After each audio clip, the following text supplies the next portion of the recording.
Hello everyone, आप सभी लोगों का स्वागत है वापस से अपने एक नए वीडियो के अंदर। तो ये जो वीडियो होने वाला है ये है हमारा मार्वल नंबर का पेपर। मतलब मार्वल नंबर का पेपर यानी कि मार्वल पेपर नंबर हमारा यहाँ पर होगा 3। अब ये जो भी मार्वल पेपर 3 है इसके अंदर आप लोग यहाँ पे देख सकते हैं कि ये हम लोग सॉल्व कर रहे हैं हमारे सेक्शन नंबर एफ।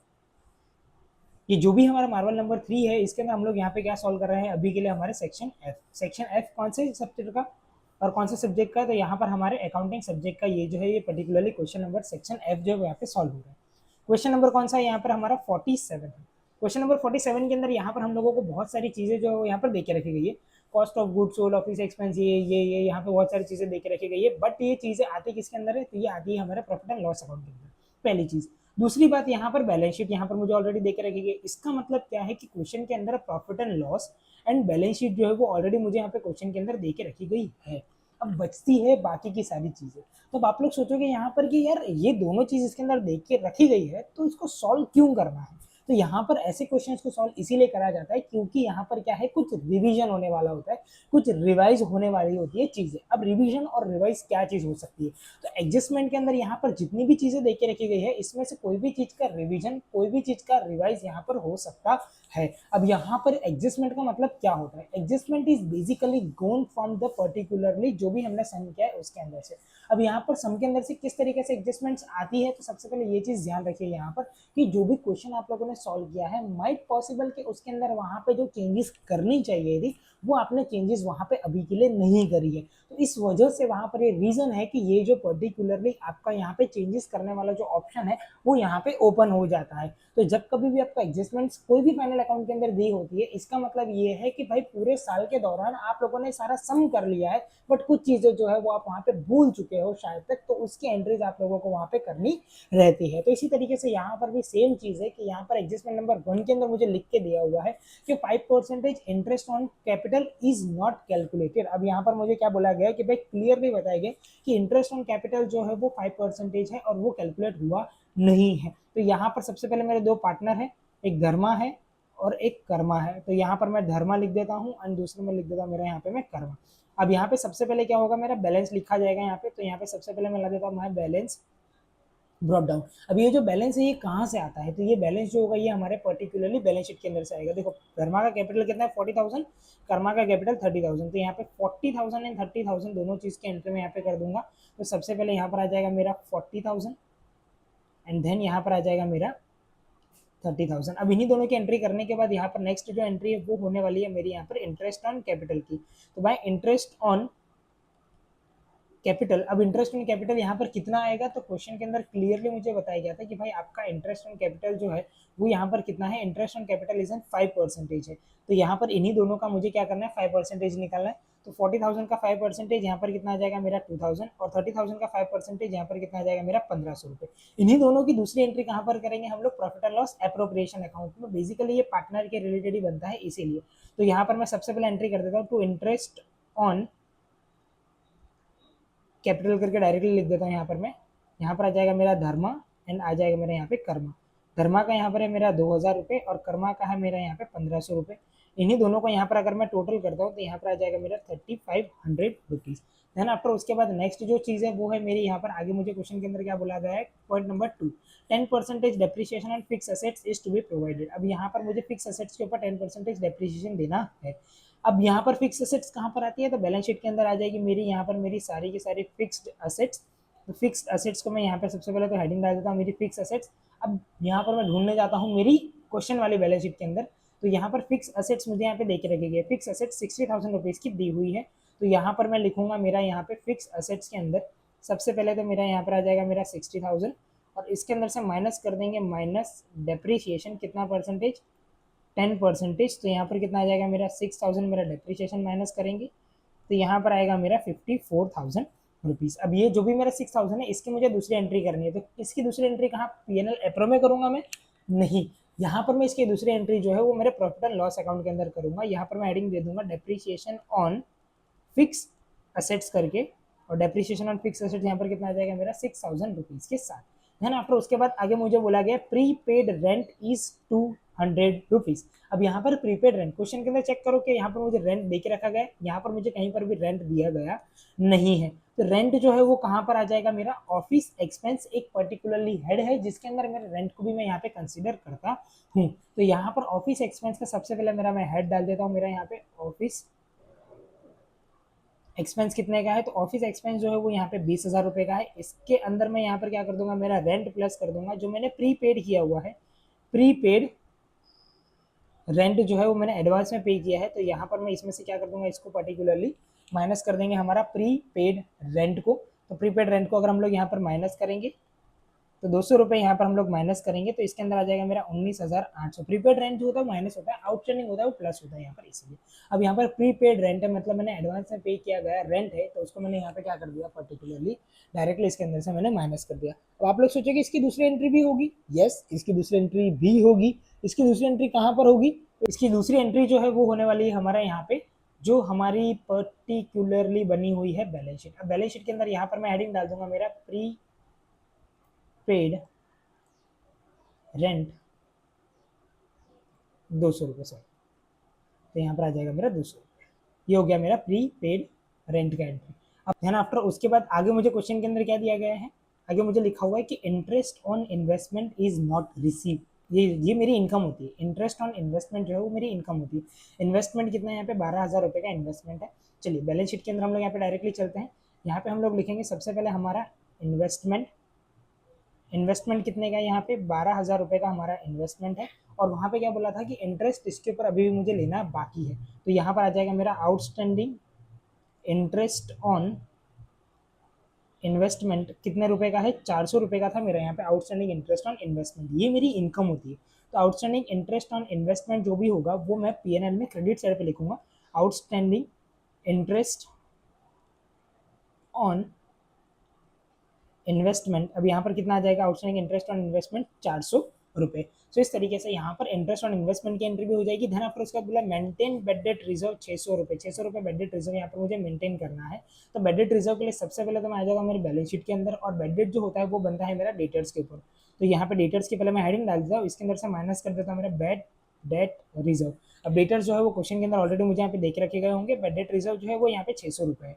तो इसकी एक एंट्री मैंने यहाँ पे असेट्स में लिख दी, और दूसरी एंट्री यहाँ पर आ जाएगी मेरे प्रॉफिट एंड लॉस अकाउंट के अंदर। बेड डेट रिजर्व कितने का देके रखा गया है मुझे, यहाँ पे 600 रुपये का मुझे बेड डेट रिजर्व यहाँ पे दिया हुआ है। अब सबसे पहले यहाँ पे डेटर्स भी ढूंढ लेते, तो देखो यहाँ पे लिखा हुआ है करंट असेट्स विथ डेटर्स। तो 28,000 का यहाँ पर मुझे देके रखा गया करंट असेट्स विथ डेटर्स।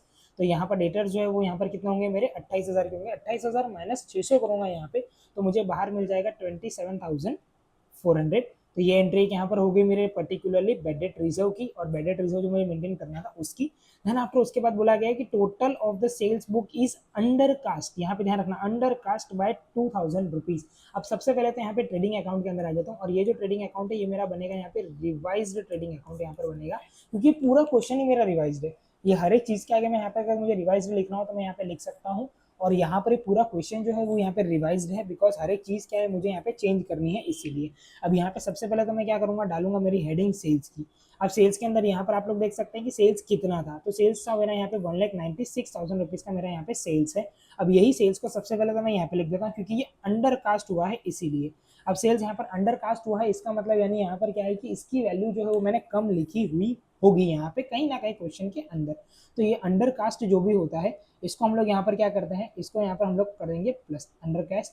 अब यहाँ पर अंडर कास्ट को यहाँ पर अगर मैं प्लस करता हूँ तो यहाँ पे 2,000 रुपये की एंट्री में डाल दूंगा, यहाँ पे 2,000 रुपये अंडर कास्ट यहाँ पे प्लस हो गया, एंड यहाँ पर अमाउंट आ जाएगा मेरा 1,98,000 रुपीज़। अब यहाँ पर आप लोगों को ध्यान देने वाली चीज़ है कि undercast and overcast जो भी होता है इन लोगों की दूसरी एंट्रीज होती नहीं है। जब कभी भी कोई भी undercast and overcast आता है आप लोगों को ध्यान रखना पड़ेगा, undercast and overcast की सिर्फ सिंगल एंट्रीज होती है, इन लोगों की किसी की भी दो एंट्री यहाँ पर होती नहीं है। देन आफ्टर उसके बाद आगे मुझे क्वेश्चन के अंदर बोला गया कि purchase of ₹800 is not recorded in the book. अब यहाँ पर परचेज जो है वो लिखा गया नहीं है। सबसे पहले परचेज ढूंढ के लाते, यहाँ पे देखो कॉस्ट ऑफ गुड सोल्ड, ये हमारा होता है यहाँ पे purchase, COGS, cost of good sold. आप लोग कोई भी शॉर्टकट यहाँ पे यूज नहीं करोगे, अभी के लिए यहाँ पर समझाने के लिए एंड क्वेश्चन के लिए मैं यहाँ पे शॉर्टकट यूज कर रहा हूँ, आप लोगों को कोई भी शॉर्टकट यूज करना नहीं है। प्लस इसके अंदर मुझे क्या करना है, वहाँ पे परचेज नहीं लिखी गई है, तो यहाँ पर आ जाएगा मेरा अनरिकॉर्डेड परचेज, अनरिकॉर्डेड परचेज कितने का था मेरा यहाँ पे 800 रुपये का मेरा अनरिकॉर्डेड परचेज है। तो यहाँ पर आ जाएगा 116800। अब ये जो भी मेरा यहाँ पर अनरिकॉर्डेड परचेज है, अनरिकॉर्डेड परचेज जो होता है वो बेसिकली मेरा आ जाता है मेरे बैलेंस शीट के अंदर। तो बैलेंस शीट के अंदर यहाँ पर मैं लिखूंगा मेरा लायबिलिटी जो भी होगी, या तो आप बोल सकते हो मेरी क्रेडिटर्स। तो यहाँ पर लायबिलिटी या तो फिर मेरा क्या आ जाएगा यहाँ पे क्रेडिटर्स जितने भी होंगे, इसके अंदर मुझे यहाँ पर क्या करना है, इसको प्लस कर देना है अनरिकॉर्डेड परचेज की हेडिंग डाल के। तो अनरिकॉर्डेड परचेज जो है वो 800 रुपये का है, वो मुझे यहाँ पर रिकॉर्ड करना रहेगा। तो यहाँ पर लाइबिलिटी और या तो आप बोल सकते हो अनरिकॉर्डेड परचेज। तो देखो यहाँ पर आप लोगों को लाइबिलिटी देके रखी गई है 8,000 रुपये की। तो यहाँ पर आ जाएगा 8,000 रुपये और इसके अंदर 800 रुपये जो अनरिकॉर्डेड परचेज है वो प्लस कर देंगे, तो बाहर आ जाएगा मेरा 8800 रुपीज़। सो इस तरीके से यहाँ पर क्या है कि मैंने ये जो पर्टिकुलर एडजस्टमेंट्स थी वो सारी एडजस्टमेंट्स यहाँ पर मैंने सॉल्व कर दी है। अब बारी आती है मेरे यहाँ पे क्वेश्चन को सॉल्व करने की। तो क्वेश्चन को सॉल्व करने के लिए कॉस्ट ऑफ गुड्स सोल्ड लिख दिया है, ऑफिस एक्सपेंस लिख दिया। अब यहाँ पे सेल्स एक्सपेंस की बारी आती है। तो यहाँ पर मैं हेडिंग डाल देता हूँ मेरे सेल्स एक्सपेंस की। तो सेल्स एक्सपेंस यहाँ पर कितना है, तो सेल्स एक्सपेंस जो है वो 16,000 रुपये का यहाँ पर मेरा सेल्स एक्सपेंस है। तो यहाँ पे 16,000 रुपये का मैंने सेल्स एक्सपेंस लिख दिया। देन आफ्टर उसके बाद यहाँ पर मेरा नेक्स्ट जो है मेरा फाइनेंशियल एक्सपेंस है। तो यहाँ पर मैं डाल दूंगा मेरा हेडिंग फाइनेंशियल एक्सपेंस कितने का है मेरा यहाँ पे 4,000 रुपये का मेरा फाइनेंशियल एक्सपेंस है यहाँ पे। देन आफ्टर उसके बाद नेक्स्ट जो है वो मेरा सन्ड्री एक्सपेंस है। तो यहाँ पर मैं हेडिंग डाल दूंगा मेरा सन्ड्री एक्सपेंस 4,000 रुपये का। तो सन्ड्री एक्सपेंस मैंने यहाँ पे लिख दिया मेरे 4,000 रुपये का। कैपिटल की एंट्री में यहाँ पे नहीं करूँगा, नया कैपिटल मुझे ढूंढना है इसीलिए। देन आफ्टर उसके बाद मेरा आ जाएगा सन्ड्री इनकम। अब सन्ड्री इनकम जो है वो मेरा आ जाएगा सामने वाली साइड पे। तो यहाँ पर मैं डाल दूंगा मेरा सन्ड्री इनकम। सन्ड्री इनकम कितने का है यहाँ पे 2,000 रुपये का मेरा यहाँ पे सन्ड्री इनकम है। 2,000 रुपये का सन्ड्री इनकम मैंने यहाँ पे लिख दिया। देन आफ्टर उसके बाद नेट प्रॉफिट जो है वो मैं नया फाइंड आउट करूँगा ड्राइंग। ड्राइंग जो है वो मेरे पार्टनर्स कैपिटल अकाउंट में आएगा यहाँ पे। तो यहाँ पे मैं डाल दूंगा 2 ड्राइंग्स। तो यहाँ पर आ जाएगा मेरा 12,000 रुपये का ड्राइंग, जो भी मैंने यहाँ पे देखा धर्मा के अंदर लिखा हुआ था। एंड देन आफ्टर उसके बाद यहाँ पे कर्मा की बात करते हैं। तो कर्मा के अंदर भी नेट प्रॉफिट नहीं आएगा, ड्राइंग जो है वो 6,000 रुपये का यहाँ पे ड्राइंग है। तो यहाँ पे कर्मा के अंदर आ जाएगा मेरा 6,000 रुपये का ड्राइंग। एंड देन आफ्टर उसके बाद यहाँ पे लाइबिलिटी जो है वो यहाँ पर मैंने एंट्री कर दी है सस्पेंस अकाउंट। ये देखो सस्पेंस अकाउंट जो था ना वो सेट ऑफ हुआ है। सस्पेंस अकाउंट किसके साथ सेट ऑफ हुआ है, एडजस्टमेंट नंबर 5 के साथ, क्योंकि ये जो सस्पेंस अकाउंट था वो सेल्स बुक जो अंडरकास्ट थी उसी के थ्रू आया था और उसकी एंट्री मैंने यहाँ पे कर दी है। फिक्स असेट्स मैंने लिख दिया, इन्वेस्टमेंट लिख दिया, करंट असेट्स लिख दिया, ये सारे एंट्रीज मैंने यहाँ पे लिख दी। बारी आती है अकाउंट्स को क्लोज करने की। यहाँ पे बट ऑब्वियस सी बात है, सीधा सीधा दिख रहा है कि भाई यहाँ पे जो मेरा ये रिवाइज ट्रेडिंग अकाउंट है इसके अंदर क्रेडिट साइड का जो बैलेंस है 1,98,000 वो यहाँ पे ज्यादा है। यही 1,98,000 जो है वो मैंने यहाँ पे क्या करा क्रेडिट साइड पे लिख दिया। अब इसके अंदर यहाँ पर आप लोग देख सकते हैं 1,98,000 में से अगर मैं इसको माइनस करूंगा तो यहाँ पर मुझे क्या मिलेगा, यहाँ पर मुझे मिल जाएगा मेरा यहाँ पे ग्रॉस प्रॉफिट।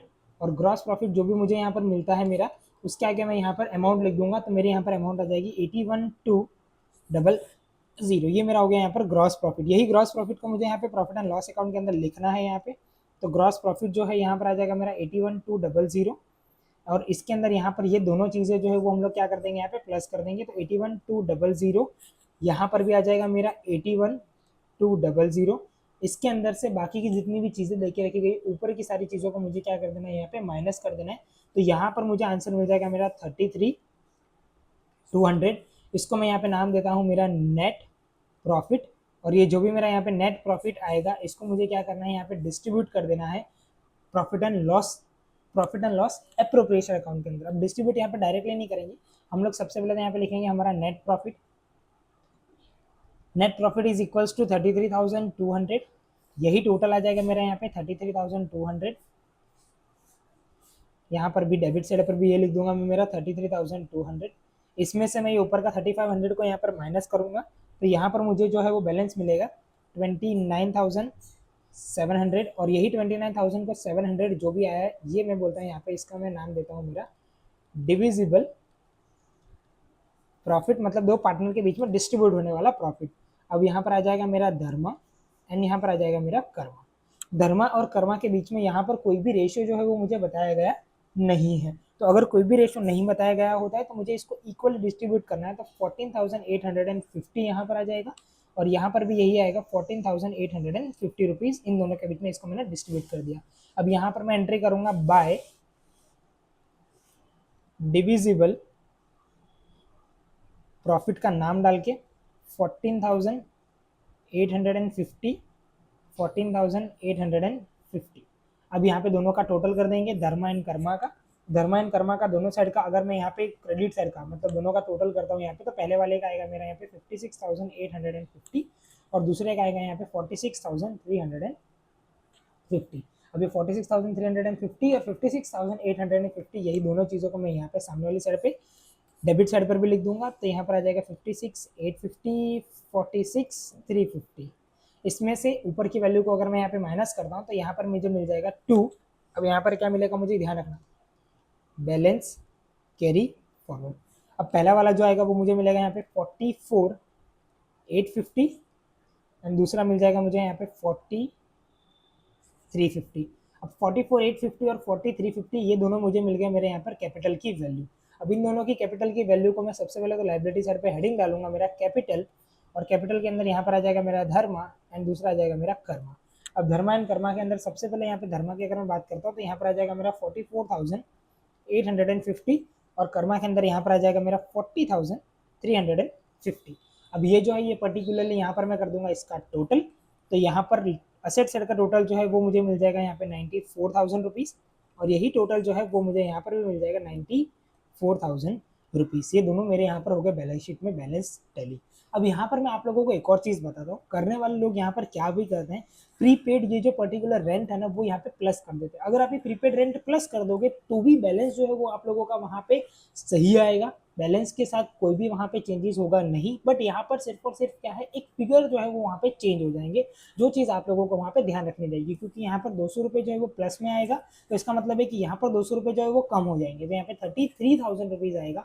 इस 33,000 को मैं यहाँ पे लिखूंगा, इसको डिस्ट्रीब्यूट करूंगा, इसमें से माइनस करूंगा, देन आफ्टर यहाँ पर की जो वैल्यूज है ये वैल्यूज चेंज हो जाएगी, कैपिटल की वैल्यूज जो है वो यहाँ पे चेंज हो जाएगी और उसके साथ साथ यहाँ पर की सारी वैल्यूज जो है वो भी यहाँ पे क्या हो जाएगी, सिमिलर इस तरीके से कंसिडरेशन में आप लोगों को लेना है। तो आप लोग यहाँ पर भी इसको ऐसे भी ले सकते हो, बट बेसिकली इस क्वेश्चन के अंदर ये जो है प्रीपेड रेंट जो है वो प्लस होता नहीं है, प्रीपेड है मतलब मैंने एडवांस में पे कर दिया, तो मैं उसको यहाँ पर क्या कर दूंगा, इसमें से माइनस कर दूंगा, इसलिए मैंने इसको यहाँ से क्या कर दिया, डायरेक्टली माइनस कर दिया है। तो इस तरीके से यहाँ पर ये जो है ये हमारा होता है पेपर नंबर 3 फिनिश। ये जो पर्टिकुलर फिनिश मतलब कि सिर्फ और सिर्फ हमारा सेक्शन नंबर एफ में क्वेश्चन नंबर 47। सो मिलते हैं अपने नेक्स्ट वीडियो में, तब तक के लिए bye and thank you so much.